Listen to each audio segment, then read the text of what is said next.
The disappearance and death of Gabby Petito, confirmed to be a homicide, has ignited the country. With person of interest Brian Laundrie still missing at the time of this recording, we turned to the bodycam footage of their encounter with police and asked an expert to break things down.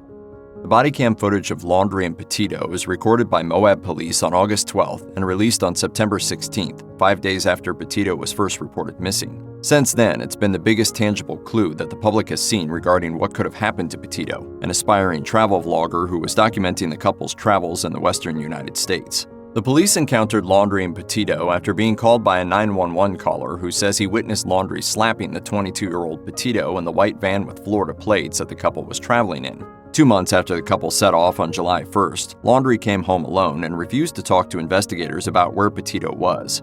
And then, according to his parents, he went missing himself on September 14th. As of the making of this video, his whereabouts are still not known, but federal agents have conducted a search of his family home amid a massive manhunt. He has also not publicly been described by law enforcement as a suspect in Petito's disappearance.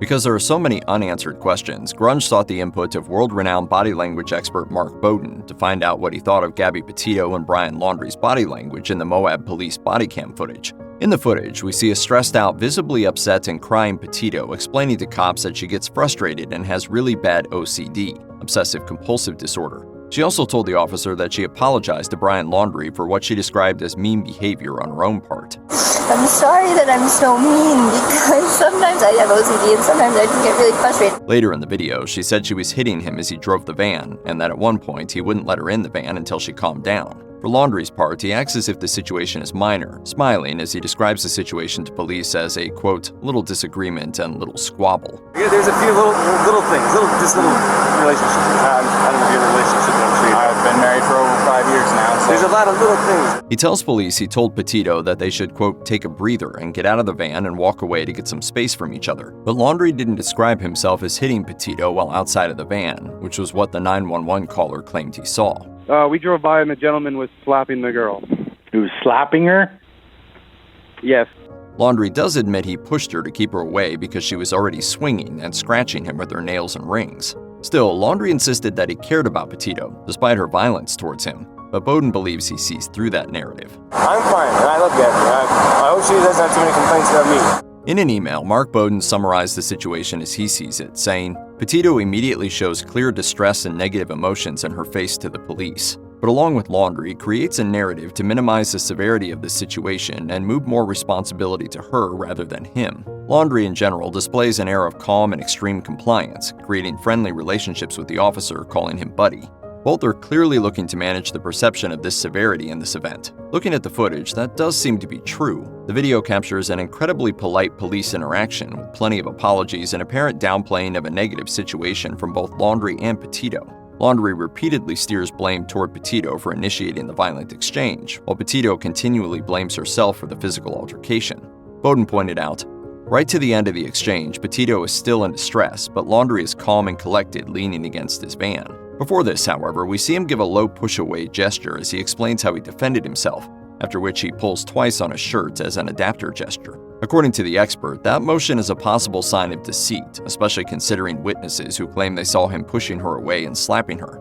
As Bowden put it, his gestures soften the severity of this to lead us toward an idea of her being the aggressor and him being the defender, whereas the opposite could be more true. Mark Bowden is a member of the Behavior Panel, in which 4 of the world's top body language and behavior experts hash out what's really going on in videos of public interest on their YouTube channel. In regards to the current case, he points out that Gabby Petito's body language was indicative of how upset she was. In particular, he observes, Petito was also showing a prolonged experience of heightened emotions and distress, and she bends over with hands on knees to catch her breath. As far as her vocal inflections are concerned, he also wrote, Petito's deeper vocal tones that we hear in her video blogs are gone, and higher ones prevail, again indicating distress and certainly a move from her usually confident baseline behavior on camera. But I'm perfectly calm. I'm calm all the time, and he really stresses me out. Certainly, the Petito we see in the body camera video is a lot different from the one we've seen on social media. But it's not just Petito whose body language tells a story.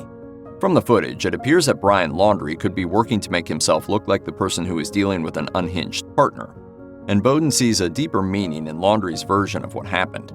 He sees glimpses of controlling behavior and notes that Laundrie even belittles Petito by referring to her, quote, little website. She's trying to start up like his own little website blog and everything. Part of the couple's fight that morning, from what they told police, had to do with Brian Laundrie locking Gabby Petito out of her camper van. Mark Bowden says Laundrie's purported spin was an attempt to make it look like he was trying to de-escalate the fight, and Petito even told police that Laundrie said she needed to calm down before he would let her back in the van. But according to the expert, even though Laundrie tries to make himself sound reasonable in this situation, his actions still involve him taking control of Petito's most valuable resources, like food, water, and shelter, while she's thousands of miles from home. All told, what appeared to be happening on the surface of the video could be masking a much darker truth. According to Bowden, all in all, we see both try to manage the perception of the event, but one, Laundrie, showing some deceit around violent action. This certainly has some hallmarks of an unhealthy relationship with a high likelihood of violent action from the male, the severity of which is being softened. Did Laundrie have something to do with Petito's death? It's possible, but we don't know. As the world waits for answers, all the world can do is analyze the clues about what really happened on their fateful, tragic trip.